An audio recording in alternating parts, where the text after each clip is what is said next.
یاد رکھنا چاہیے کہ روزے کو توڑنے والی چیزیں دو قسم کی ہیں. ایک وہ جن سے صرف قضا لازم آتی ہے، دوسری وہ جن سے قضا اور کفارہ دونوں لازم آتے ہیں. اور اس کا قاعدہ یہ ہے کہ قضا اور کفارہ دونوں اس وقت لازم آتے ہیں جبکہ رمضان کے روزے میں جس کی نیت سحری کے وقت ہی سے کر لیا ہو، جان بوجھ کر بلا عذر صورتاً و معنن کوئی چیز کھا لے یا پی لے یا جمع کر لے.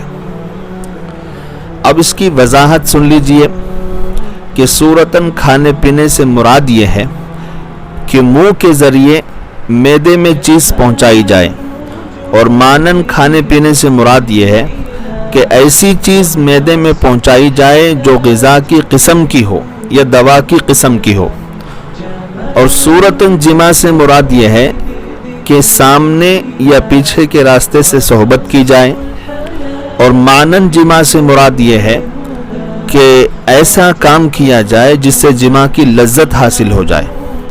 بس جب دونوں طرح سے کھانا پینا اور جماع ہو تو اس کی وجہ سے قضا اور کفارہ دونوں لازم آ جاتے ہیں.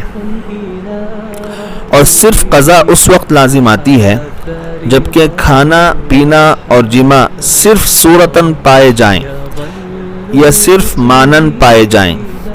لہذا اگر منہ سے کوئی چیز کھایا یا پیا مگر وہ چیز غذا یا دوا میں استعمال نہیں ہوتی، مثلا کنکر کھا گیا، تو اس سے صورتاً کھانا پایا گیا مگر معنن کھانا نہیں پایا گیا.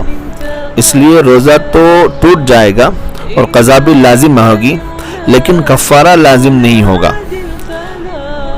یا معدے میں ایسی چیز پہنچایا جو نفع بخش ہے اور غذا یا دوا میں استعمال کی جاتی ہے مگر یہ منہ سے نہیں بلکہ ناک سے یا کسی اور جگہ سے پہنچائی، تو اس سے معنن کھانا تو پایا گیا مگر صورتاً کھانا نہیں پایا گیا. لہذا اس سے بھی صرف قضا لازم ہوگی، کفارہ نہیں.